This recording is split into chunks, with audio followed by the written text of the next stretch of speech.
Welcome to Talks with Tracy, with certified hypnotherapist, life coach, and licensed mental health professional, Tracy Claremont. Tracy will share her healing journey and explore the many meaningful alternative healing methods in our world today that will support you in doing your own deepest emotional healing. So please welcome the host of Talks with Tracy, Tracy Claremont. Let the suffering end and the healing begin.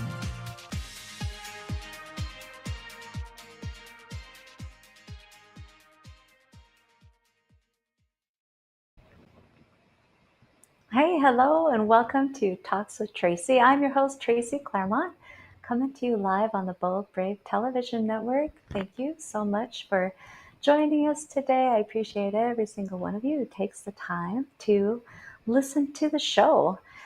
Sending love and appreciation, and also to Bold Brave Television Network for giving me this opportunity. I always appreciate them. So I am so excited today to have the guests that I have lined up. You know, here on Talks with Tracy, I'm all about sharing stories about healing that are truly inspirational. You know, what kind of healing? That deep emotional healing that truly puts an end to our suffering. You know, so many of us have deep emotional wounds that we just move through our lives with, and often we think that healing isn't available. Well, here we share stories about people who have had those wounds and have healed them so that we know it's all available to everybody and that healing can happen. And today I have the perfect guest for that. I'm super excited. My guest today is Kris Carriere. Now, Christine, she's going to share her story of going from being near death all the way around to transformational change, where she came back to health and is living, you know, a fulfilled life and has happiness, prosperity, all of those things. Actually has become her own superhero, as she will say, or has I have heard her say. How'd she do that? Well, she's here to tell us, but I will say that she's going to talk about the incredible healing ability that exists within all of us, and of course existed within herself the whole time. Now, as a result of her healing experience, she has now become a certified rapid transformational therapist, hypnotherapist. That's also called RTT. And she has a successful business, and she guides people all the time in doing their own transformational healing and bringing about transformational change in their lives. She also has her very own show here on Bold Brave Television Network. Her show is called Vibe Vault. It's amazing. I watch it myself. I encourage you to do the same. And she also shares stories about healing on her show. And, you know, she talks about that infinite healing potential that we all have within ourselves. So I can't wait to hear her story. So let's bring her on. Please join me in welcoming the amazing Kris Carriere. Hi, thank you for having me today. Hi. Yes, absolutely. Thank you so much for being here. I've been excited about this show. I've listened to your shows. Amazing. Love it. Thank you. You've shared your story on your show as well. So you are a perfect, beautiful example of life-changing transformation. And I would love for, oh, I'm getting a little message to turn up your mic volume if you could, Kris. It's just a little bit low. Thank I'll you. just sit a little closer to it. Okay, awesome. Thank you. So, yeah, if you could share your story. Now, I know that you've experienced some illness, and that illness started in your early years of life and just kind of progressed along. Can you give us some backstory about your childhood and how things were for you early on? Sure. Okay, so I started life out as a basic shit show when I was, well, when I was 17 months old. Oh, That was my first experience with near death. And oh, wow. yeah, so I was in a crib. My mom was nursing my brother, and I was laying on my back, and I guess I bounced over a meter out of that crib because I was having a Oh, seizure, and my body went up. And by the oh, time I landed back in the crib, My mom could not see the difference between my shoulders, my neck, and my head. It was all swollen to the same size. So they rushed me into a hospital. And that's where I ended up being tied to a bed for 2.5 weeks with 250 needles in my head. And this is Oh. back in the 70s, remind yourself. So it's different than what today would have done for this. But that's what they did. So, Mhm. and I wasn't allowed human contact. And so that's the beginning of my story in unhealing. And then, you fast forward to me being okay for most of my life after that. Like they chalked it up at that time to being allergic to mosquito bites, which P.S. That's not a fact at all. I got bitten a lot since then, so that's not it. But Wow. right, yeah. So then fast forward to 21 years old or 16, I start feeling sick, really sick. Then by 21, I'm diagnosed with Crohn's disease. So that's a bowel disease where, bad things are happening in the bowels, and it's not fun to follow me in a bathroom, basically. So that's Crohn's. And then, of course, what presented as a child now presents when I'm 28 years old again. So I start the Mhm. seizures again around 20. Well, I don't know when the seizures started because, to be fair, I was living by myself, but the seizures start again late 20s. And so by 28, I'm caught with a grand mal seizure. And that's when they find out I have multiple sclerosis. So that's Oh, the shit show wow. I survived. And that's the beginning of my epic story. Wow. So definitely a struggle starting around 21 with the Crohn's and um, lots of lots of time in like doctors' offices and them Mm. trying to treat you and things like that by the medical model, right? And can you share with me like what was that like for you emotionally? Like Oh. how did that affect you? So I went from being an incredibly confident little girl to starting to doubt myself. And then by the end, like I ended up with two surgeries in the beginning of between 21 and 25. I had two surgeries where my bowels were removed. Parts of my Mm. bowels, and then by 28, okay, so now I'm losing my legs. By 29, 30, I'm Oh going my blind. gosh. Yeah, so things are happening. Oh. Yeah, and that, of course, I lost all confidence. I used to be a ballroom Latin dancer. I used to be on television. I was trying to be a Barbara Walters, right? And that never Oh. happened because I got stopped in my tracks. But I find so now you keep fast forwarding to later. I'm going through 15, 18 years of hell where I'm now paralyzed, blind, in self-hate, in believing I'm garbage, that I'm never going to be okay. I thought the second I got diagnosed with multiple sclerosis, I had 2 years left of life. So I started to throw away every moment because I'm no good anymore. That's the belief system I got. So that victim Mm. mentality. I believe a lot of people who get sick actually fall into this in the first 2 years, and that's why their illness progresses so quickly directly after. It's directly according to your mindset. I learned that late. It took me 20 years to Right. figure that out. Yeah. Yeah. So you said when you got diagnosed with MS, you had the belief that you had 2 years. Is that because like, did a doctor tell you that, or is that what it you like? Where did the 2 years come from? So Just I have curious. no idea. I have no idea. Oh, okay. I had experiences with people who had MS in my past. Okay, so one of my long term boyfriend from 16 to 20, his best friend's mother had MS, and so we Mm. watched her in a wheelchair for those 4 years, just deteriorating. And her husband left her the second he Oh. found out she had it, and the whole work. So my idea was Oh. that's not good. And then her other son Mhm. was diagnosed with MS, and then went home and well, he shot himself. Oh So my yeah, goodness. and we had to pick up those pieces. So that was hard, and that was my first experiences with multiple sclerosis. So in my mind, I'm like, well, either I'm going to end it or it's going to end me. But either way, it's going to be done in 2 years. I guess that's where the mentality was, that there's no Mhm. point because you're thrown away goods, or you're not, your life isn't worth living. That's the understanding I had unknowingly placed in my head years before, right? So Mhm. now I'm sick for this long term, and of course, when you get sick and you're in pain, you start with that self-loathing. You start with life really starting to shit on you because, of course, you get back what you put out, right? And I was putting out negative Mm. energy left, right, and center. I was putting out hate. I was putting out anger. I was putting out disappointment. So of course now I'm getting more about that back, so that my mind could now say, yes, you're right. Because if everybody wants to be right, right? So your mind always looks for where you're going to be right. And so that's what it found. It found I was right. I was shit because I was causing that. I was starting to put myself in risky situations. Or staying at home in bed for years at a time. So what does that make you think about yourself? Right. So now you fast forward to 28, 30 or 48.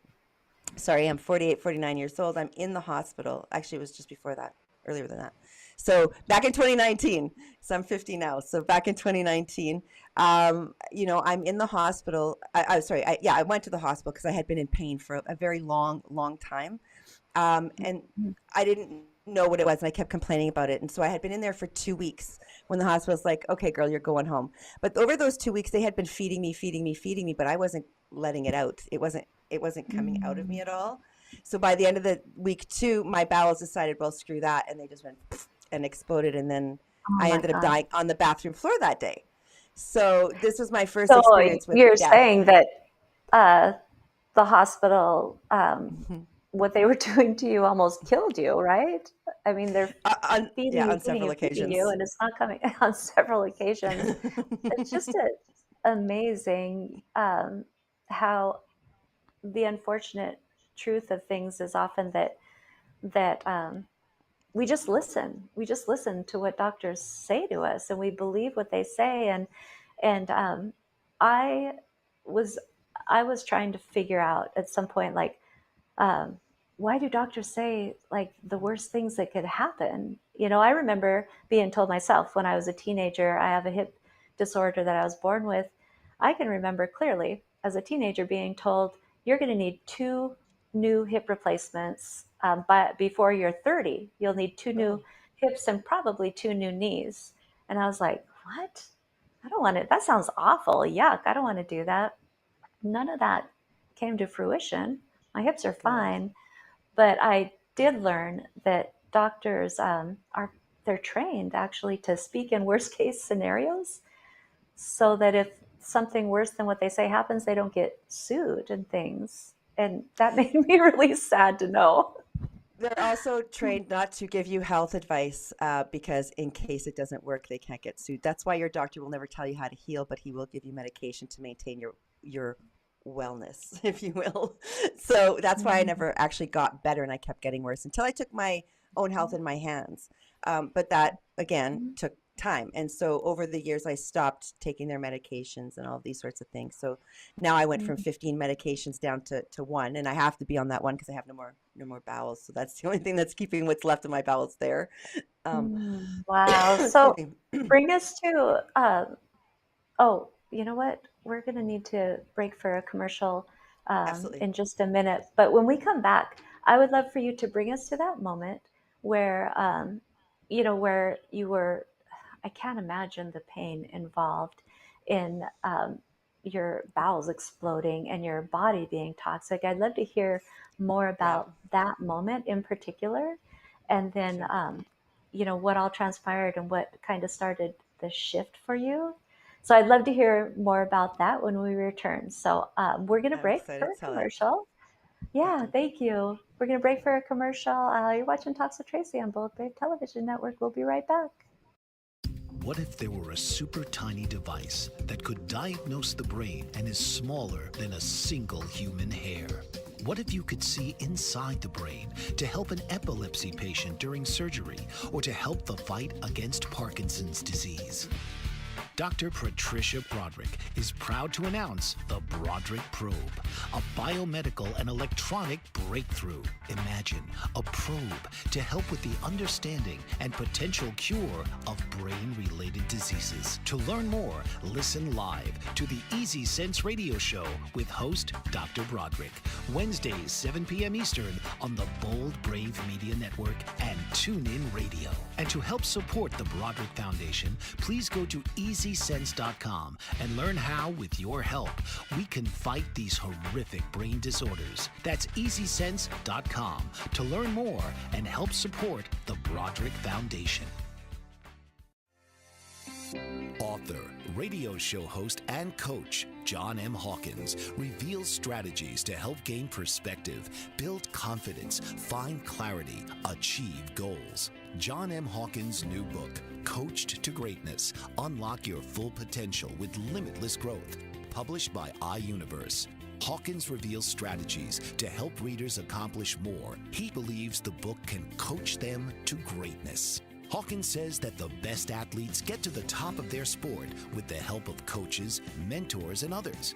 He shares guidance that helps readers reflect on what motivates them, rediscover and assess their core values, philosophies, and competencies, find settings that allow them to be the most productive, and track their progress towards accomplishing goals. Listen to John Hawkins' My Strategy, Saturdays, 1 p.m. Eastern on the BBN Global Network and TuneIn Radio. Welcome back to Talks with Tracy.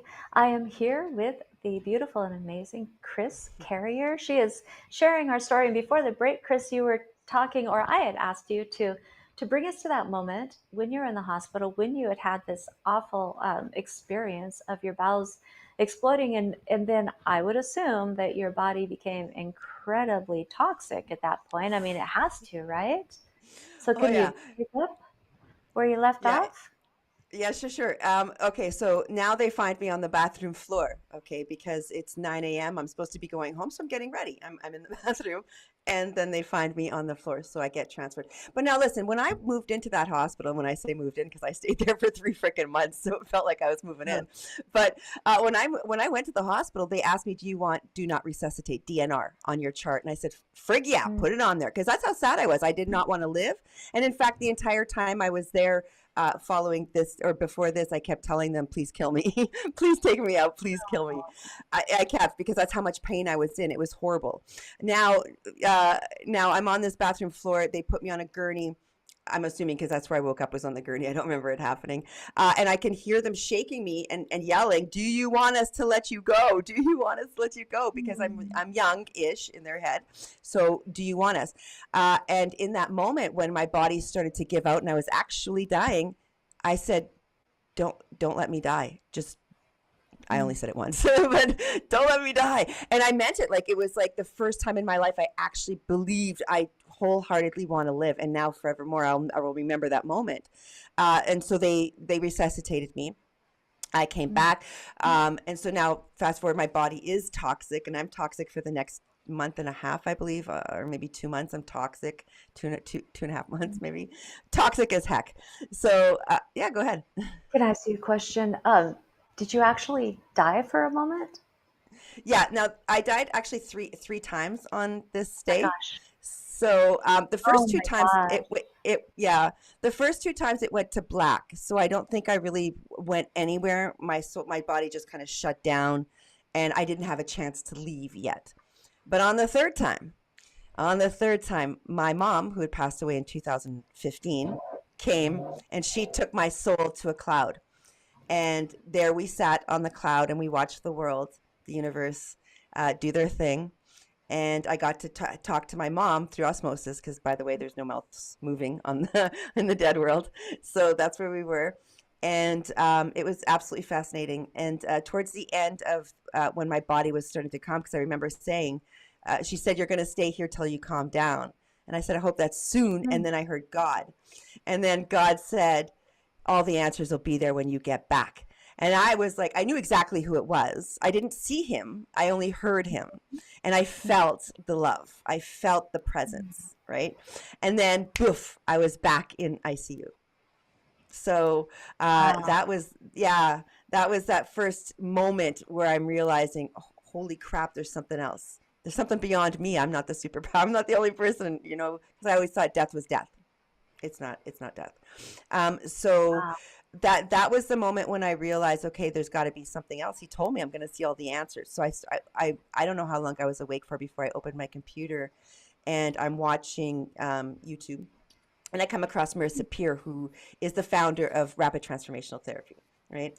Mm-hmm. And so she's got a video on there about self-hypnosis, and I say, okay, let me watch this. So, and to be fair, I had been afraid of self-hypnosis for a long time. Had I been watching Tony Robbins, all those sorts of things, yes, they use the Erickson method, whatever, but it's not as scary as hypnosis is. Like, I was quite afraid of it for a long time. And so I watched the video, I tried it, and I'm sitting in the hospital, and the nurse comes running in, because I had been attached to everything. Like, in my neck, I had a bunch of tubes coming out, and I was attached to absolutely everything. I should have actually sent you some pictures for this bad boy, but Oh my yeah, gosh. it was a bad scene. It was a really bad scene. So when I was recovering from that, when the nurse comes in, I'm actually seated up at my computer typing feverishly. And she looks at me, she's like, "What's going on?" And I'm like, well, nothing. I'm just here in my bed. She's like, "It looks like you're running around the hospital." I said, "I haven't left my bed in like a month and a half, 2 months. Like, I don't know how long I've been there, but I'd not left my bed, not even to go pee pee. Like, this is where I do it." Right. And she's like, I know, but your monitor is going off the charts and you're seated right now.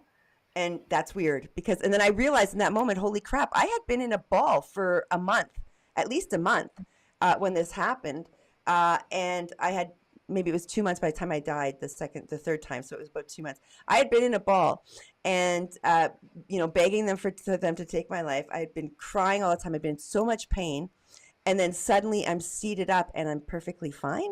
What the heck is happening? And I wasn't in pain. It was gone. Like it wasn't up here anymore. Like, I still had like an ache in my belly, but the pain wasn't in my head anymore. It was gone. And so that's when I noticed hypnosis worked. And that's where life started to change for me. That's when my mindset started to change. Wow. Wow. Can you Yeah. tell me, like, what was it before all of this? You said that you'd heard of hypnosis, you'd watched Tony Robbins, things like that.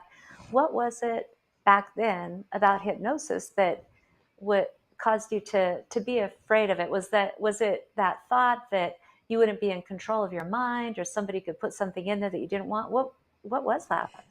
Yes and no. It was religion. I was raised as a Catholic, and Oh. we were taught, hypnosis is bad. But when God Himself tells you to use hypnosis, guess who's going to freaking listen? This cookie right here is going to listen to that one. And so I Oh. understood. I understood then what the Bible was talking about. He wasn't talking about hypnosis of ourselves, taking control of our minds, because that's exactly what I did with rapid transformational therapies. I took control of my own mind back. Whereas I'd Yes. given control to the world before, and to my own demons. I gave control to that. That was the sadness, the depression, the anger, all that stuff. I'd given my control to that. And I'm realizing the Bible was talking about that hypnosis. Don't allow that to hypnotize you. Don't allow somebody else to take you over like that, right? And instead take Oh. control of your own mind. And then I was like, okay, now I get it. Now I get it, because the power has always been within us. And that's when I realized that, yeah, we all are actually freaking superheroes. We were born that way. We were born in God's image. And that meant we're superheroes. We have all the power to heal ourselves. We have all the powers to do everything we need to do. Now, can we regrow limbs? I don't freaking think so. But you know what I mean? Like, we still have all these superpowers to heal our bodies even. And so when I realized that in that hospital bed, that's when my body started to heal. I stopped being in and out of the hospital, which was every 6 months for 20 years. I was in and out of a freaking hospital. I was a regular Wow. visitor there, and then now suddenly it's been since 2020. I haven't been in, or 2019. I haven't been in. I feel fantastic. I know how to maintain my health, and it's no longer stealing my life from me anymore, because I changed my mindset. I got out of the victim mindset. Remember, I said the first 2 years you go really deep into depression. That's what kept me there. And as soon as I realized that that's not true, none of it is true, suddenly my body started to heal. Now, listen, also modern medicine, like, I do have to give props to the surgical team, because had I not had surgery, we wouldn't be talking like this today, right? Had they Yeah. not fixed Right. the problem. So yeah, I do need emergency surgery, but do I need a family doctor who's going to BS his way through everything? No, I do not, because I don't need his medications, that sort of stuff. So I kind of stay away from certain things, and I do my own due diligence. I do my own research, but I think if we work with mental health stuff like hypnosis, like rapid neuro-linguistic programming, cognitive behavioral therapy, psychotherapy, which is what rapid transformational therapy is, right? Now, if we work with all of that stuff, as well as doctors healing you from the core issue, then you can you can fix everything. We can't discount doctors as a whole, even though for the most part Correct. they're there to keep us sick. But I don't think they even realize that, because if you look at their training, they're not trained to heal. They've never been trained to heal. No doctor in the history of doctors, unless they took nutrition, was trained in nutrition.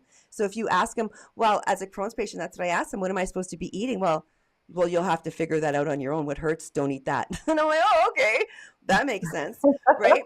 But and so I had to figure a lot of it out, and that's what people need to understand is, guess what? We've been taught as children to rely on the doctors, on the teachers, on the adults to teach us how to live, how to be our best selves, how to be proper. But meanwhile, back at the ranch, the world is changing around you, and people are changing around us, and we have to be our own superhero, because even the foods in the store isn't the same as it was 40 years ago. So when your parents say, well, listen, all you got to eat are vegetables. Well, no, now you have to make sure you're eating the right vegetables, because some of them dead vegetables are not even real anymore. So if you eat that, it's going to make your body sick. So now you can't take the advice of somebody who was doing the same exact thing 40 years ago and has good health today, because it's not going to be true for the environment we're in today. It's all different. Right, right. I love how you're saying that, it's a combination of things. And I appreciate you saying that we don't want to discount the medical profession, because, I mean, I have type 1 diabetes. I am very thankful Yes. for medical technology and doctors, and it literally keeps me alive. At this point, I actually have a plan to heal my diabetes with the power of my mind. I believe that's possible, and I believe I'm going to do that. Now, if you'll notice, I'm using the word believe. I wanted to ask you, a long time ago, as a mental health therapist, I would do lots of suicide consults, things like that, and I would always go in there with the goal of instilling a little nugget of hope for that person, hope that it can get better. But through my own healing process, that has shifted for me, and I have moved away. I mean, I was so much about this that I even I tattooed it on my arm.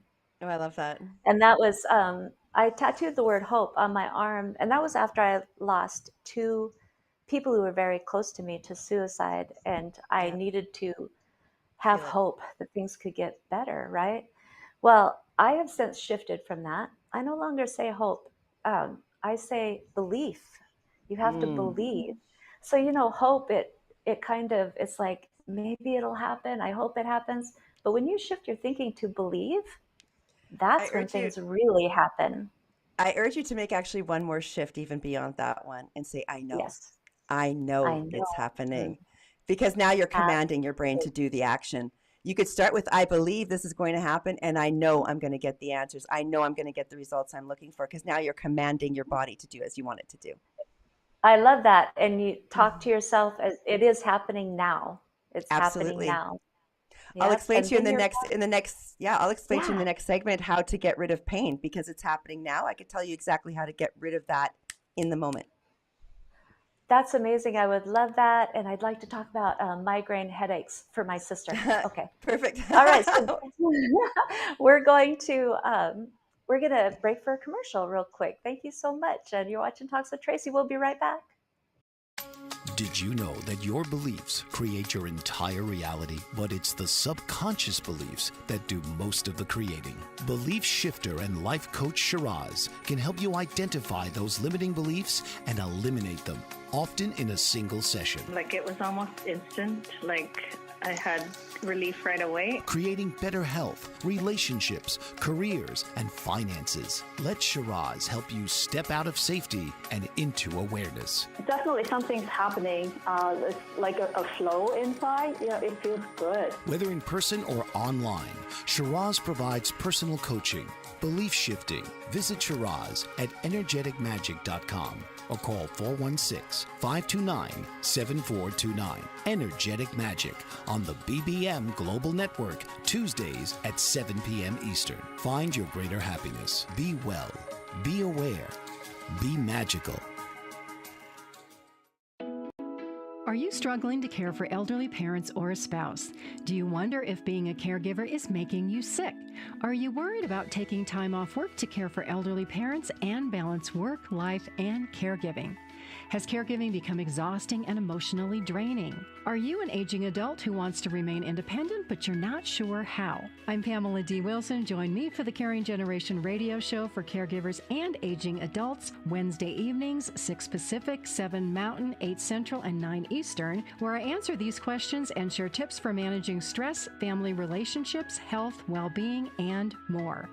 Podcasts and transcripts of the Caring Generation are on my website, PamelaDWilson.com, plus my caregiving library, online caregiver support programs, and programs for corporations interested in supporting working caregivers.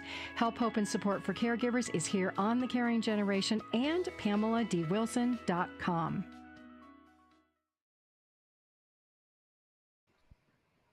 Welcome back to Talks with Tracy. I'm here with the amazing, and I do mean amazing, Kris Carriere. She's been talking about her transformational change. You know, Kris, you described how you were in a hospital bed, and the nurse comes in, and you're typing away, and you're doing the self hypnosis, and it's like literally causing changes in your vital signs and everything right away. That's so amazing to me, that change can happen so quickly with the power of our minds. Now, you did say that you're going to talk some about that and how we can change pain situations. You certainly did that yourself. I mean, to hear your story about you being paralyzed and nearly blind and dying in a hospital, and then see you sitting here just talking away today. it's Yeah. yeah, it's like a miracle, but you brought it all about. You know, you were able to bring it all about. I've heard you say going from victim mentality to superhero mentality. Can you talk a little bit more about that, please? Absolutely. I think that's the most important and integral part of this story, actually. It's not just about healing, because listen, every single person who has any kind of illness, or be it mental illness, physical illness, depression, anything, okay, it all can be overcome through your mind, and it also could drag you down through your mind. And I think that's what the doctors are failing to help people to understand. And so when we go in and we say, doctor, I'm feeling depressed, well, they just give you a pill instead of helping you to be undepressed, you know, which is what we need, because when you're depressed, your health goes with it, your body goes with it. Your body, listen, your brain loves you. It loves you so freaking much. It wants to do everything you ask it to do. And so no matter what you're saying to it, if you're saying, you know, I'm the best, I'm healthy, you know, life is great, I love the sunshine on my face, whatever, if you're all positive, you're going to react and get more of that positivity, and you're going to start vibrating at a different. But if you're always saying, well, I'm garbage, I'm not worth anything, or if that's also your narrative that you're hearing, if these are the things that are going on, and in my case, it was, you know, I'm broken goods, I'll never be healthy, what's the point of living, you know, all of this stuff. My brain was hearing that, and guess what it was doing? It was killing me. It was literally, no matter what medication I was on, and I kept trying medication after medication, nothing was making me better, because every time I'd get a new medication, I'm like, oh, well, this one will be just like all the others. It won't work. Well, what did I just tell my brain? I just told my brain I don't want that medication to work. So what's it going to do? It's going to make sure it doesn't work. That's the facts. And that's what I learned that day in the hospital when I did that hypnosis, was like, holy mackerel. All I did is I told myself that it's all going to be okay. And I did this self-hypnosis, this particular one. It had some neurolinguistic programming in it that helped to change my noggin.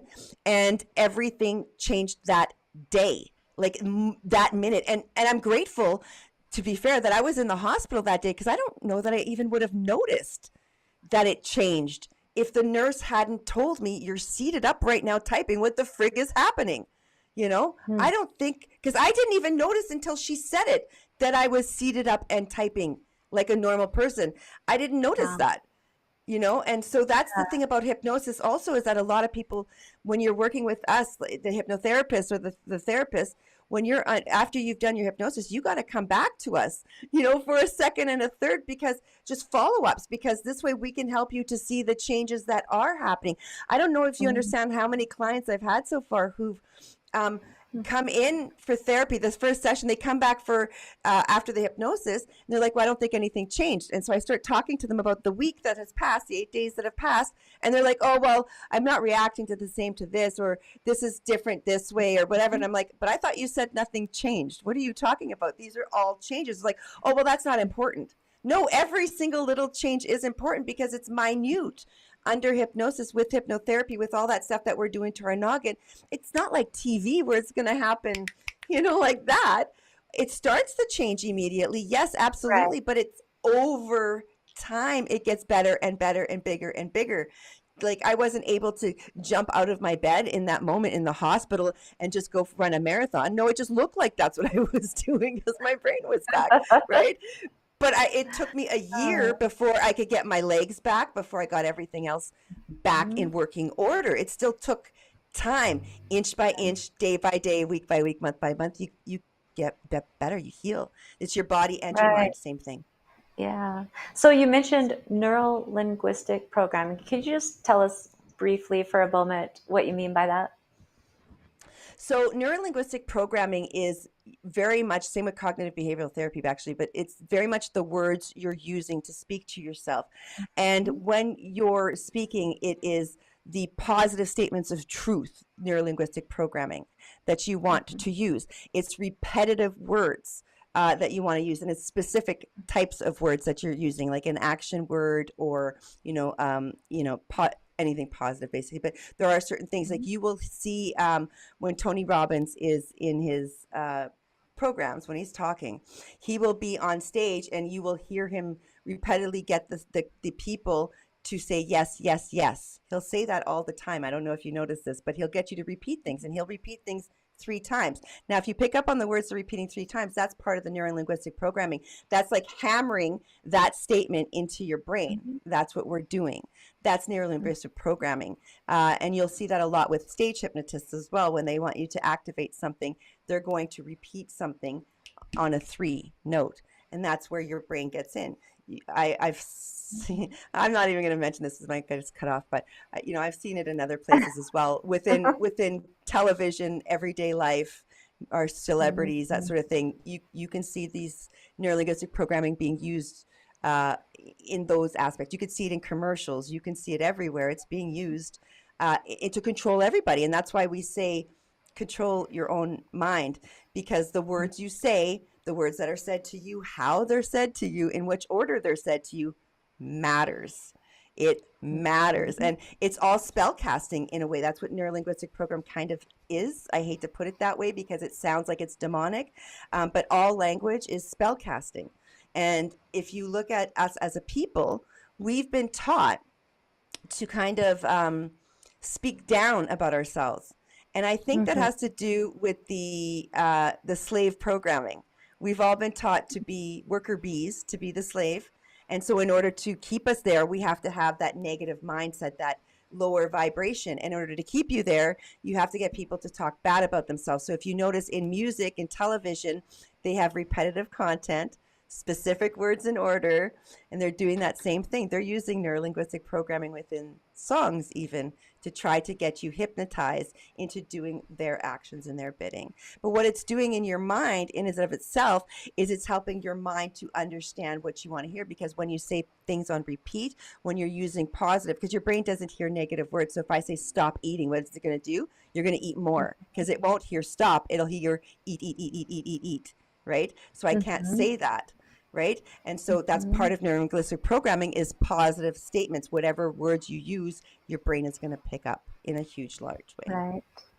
Right. And when you talk about repetition, so I'm also certified in RTT. I love this rapid transformational therapy way of working with people.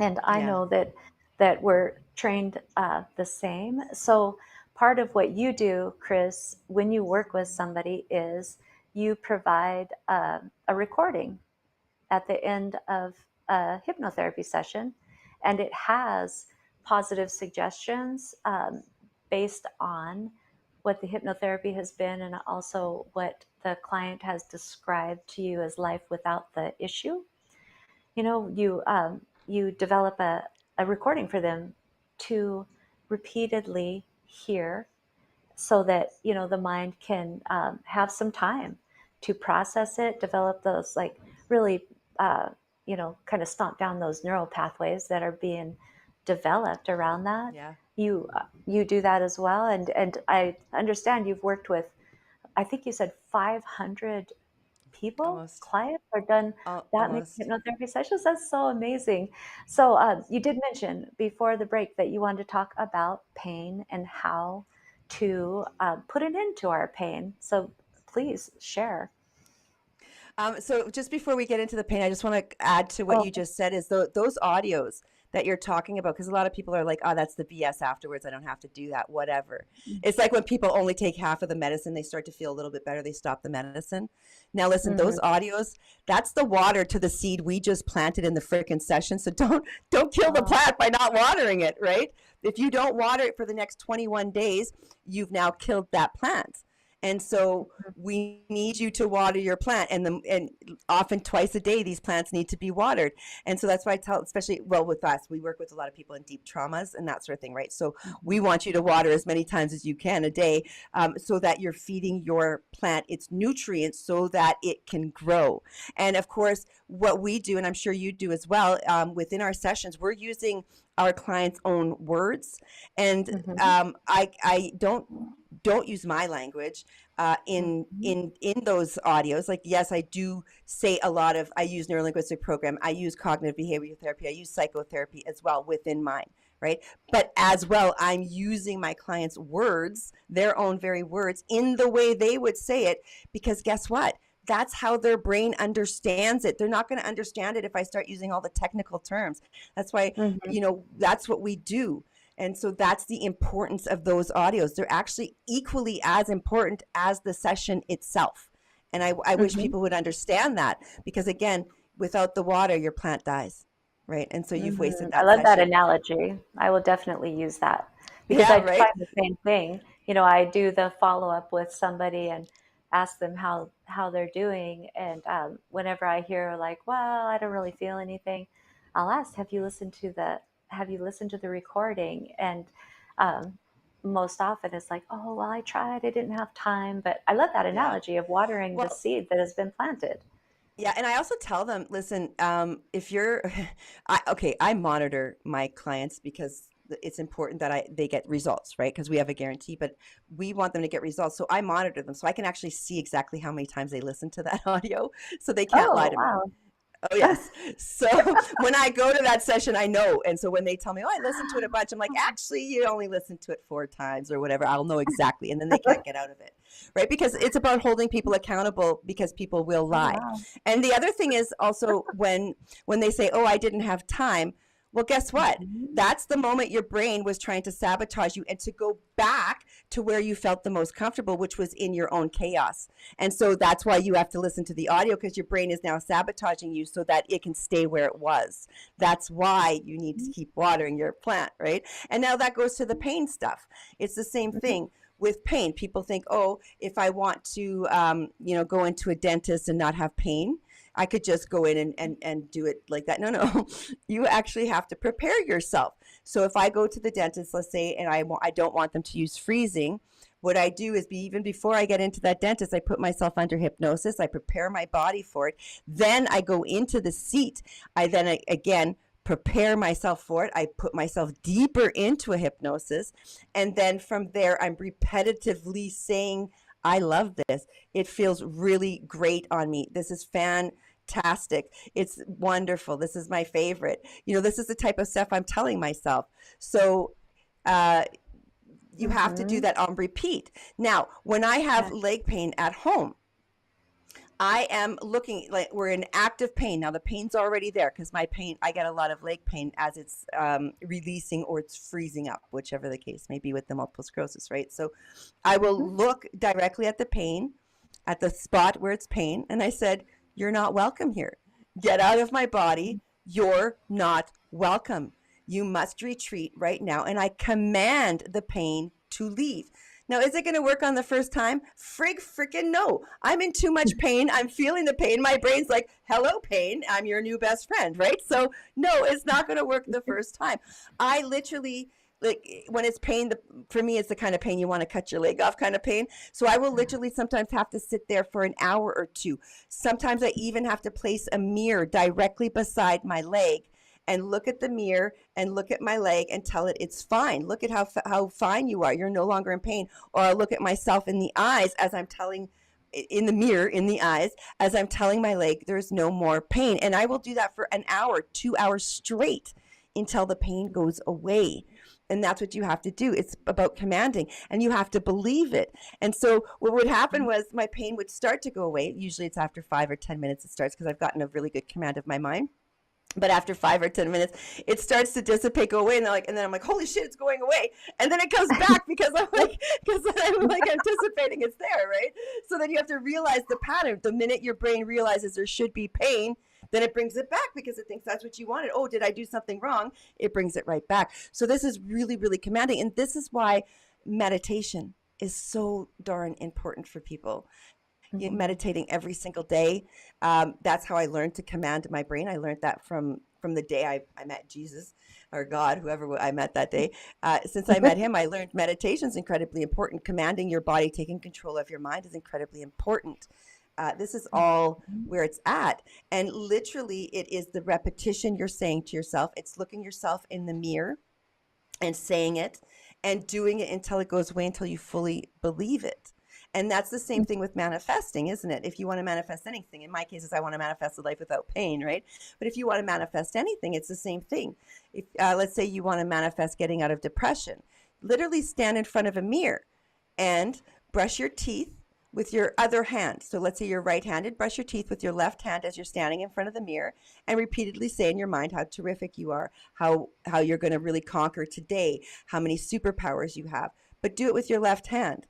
By watching yourself do this, by doing it with the opposite hand, you are now programming. This is the cognitive behavioral part.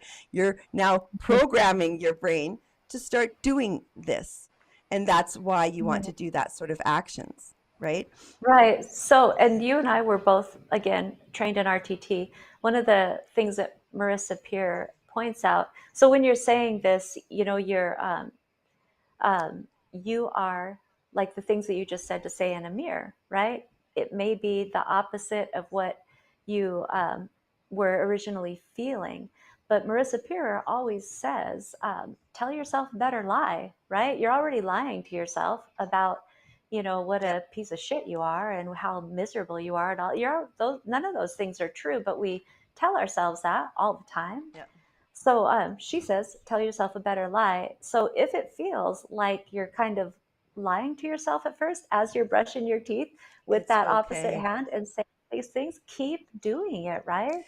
Yeah, you do it until your soul believes it, and you'll know because your body will start to tingle differently. You're going to feel that tingling throughout your body. You're going to feel it change for you. And so once you notice that, that's when you know it's starting to take charge. And so that's the truth for anything. And this is, again, you don't only do it one day. You don't only do it for those 5 minutes that one day. 21 days creates the habit. 21 days changes the pattern within your mind. 21 days is what it takes to reprogram sections of your mind.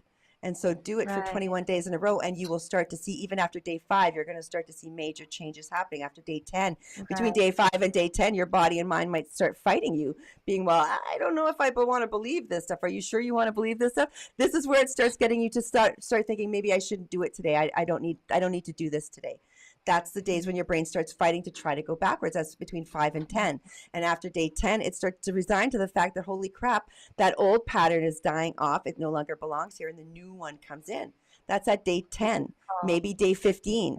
So guess what? You only get another 6 days that you have to go before it becomes your new reality. Keep going, right? And listen, if go ahead. I was just going to say, if it's deep-seated, like if it's childhood trauma, stuff like that, okay, then you want to do it for 90 days.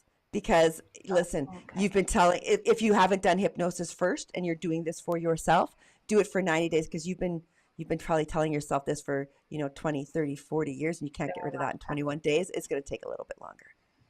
Right. So I would love for you to use the example of migraine headaches. So many people have migraine headaches, and I would say the majority of those people um, have migraines related to emotion, right? Their emotional experience. So let's say somebody is experiencing a migraine, it's already coming on. Can you give me some examples of how they might do exactly what you were talking about with your legs with a migraine? What might they tell themselves, and how would they do this repetitive process to get rid of their migraine headaches? Well, I would start with asking what you're trying to run from. So ask your mind, Mm, why am I running? What am I trying to run from right now? Because often a migraine headache is the stress overwhelming your body. It can be that. And sometimes right. it's a depletion of nutrition or vitamins or whatever. So you ask yourself and you calm your body. You try to calm it as much as you can. Now, the idea again is to try to start meditating. Now, I know that sounds counterproductive, but listen, you're taking your mind away from the problem, because if you think about the pain, if you think about that headache, guess what you're going to get more of? And you can't help but think about pain when it starts. Trust me, I've been in a lot of pain, right? You can't help but think about it. So the idea is when it starts, not only do you press on oh, sorry, I can't wait. There we go. You press on your pressure points. So right in here, there's a pressure point. You can press in there, start massaging that section to relax your body. Okay. And if you want, look up pressure points. Google will help you with that and all these sorts of things. You can look up pressure points. Pressure points, you start massaging those pressure points, and then you go into a nice meditation. Now, the meditation is going to be statements of truth. Now, what is the truth in this moment? What do you want your brain? You want to start relaxing. So you ask it, show me what I'm running from. Show me the answers I'm seeking. Show me what I'm afraid of, whatever it is you're experiencing, right? Show me what I'm depleted in right now and I need to replenish with. Whatever it is, you start replenishing. You say, I want to see the truth. I'm happy with my body healing right now. I want my body to relax. You say everything that you want without using any negative statements. Okay. Mm-hmm. And so you make sure that you start doing that sort of stuff. And again, it's the repetition. Now, with migraines, again, you got to get it right at the beginning, because once that pain sets in, it's really, really difficult to get rid of the pain and think of Right. anything but that pain. So you want to do it at the Right. beginning and pull your mind away from it by putting it into a meditation. And if the only way you could do that is by listening to a preset audio that you've created for yourself, do that. We're going to have on my website, I believe in the next week or two, it's going up, where we're actually going to have a spot where people can come in and create their own scripts. And they can Oh, just put the words they want in it, and it's going to turn it into a script for them, right? And so wonderful. you'll be able. Thank you for mentioning your website. I can't believe we're already almost out of time. Please tell me more about your website, how people can get a hold of you if they want to do hypnotherapy with you, how they can watch your show, all of those things. So listen, you can come to www.hypnos.com. That's Hypnos. If it's not up to date, it might be because we are in the seconds of the rebuild right now. We've been adding a whole pile of stuff. We're adding a phone app. We're adding a whole pile of stuff to our websites. AI, all of this stuff is going in. So it's being switched over. So if it's not there today, you can do that. You can come see me on Facebook as well, under Christine Carriere. So KristenCarriere. You can find me there as well. And my show is always on here as well. We do, it's called The Vibe Vault, and we are on all actually major networks. So you're going to find us on Apple, iHeart, YouTube, Facebook. You're going to find us everywhere. That's where you can find me through all of this if you want more knowledge and more healing. Thank you. That's amazing. So we did not get to hear like all the amazing stories of the work you've done. Maybe you can come back again. I would love that. Sure. It's been such a nice talk with you today. So thank you, Kris, for being here. And I look forward to being on your show. I think it's October 30th, right before Halloween. Yes, ma'am. That I'll be with you. So, Kris, thank you so much for being here. I completely welcome you back to share more. It's been such a great conversation. And thank you, everybody, for viewing this and watching. I appreciate every one of you. So I'm sending love and appreciation. Please join me next week when I'll be back, and I'll be here with Ash Benavides. She's going to come. She's our resident expert on narcissism. She's going to come and answer viewer questions. So please join me next week for that. Until then, it's been Talks with Tracy on Bold Brave Television Network. We'll see you later. This has been Talks with Tracy. Join us each week as Tracy and her guests will come together and realize that underneath it all, we are all the same and never alone. So join us each week and let Talks with Tracy be your safe place to land in your healing journey. Right here, Thursdays, 11 a.m. Eastern.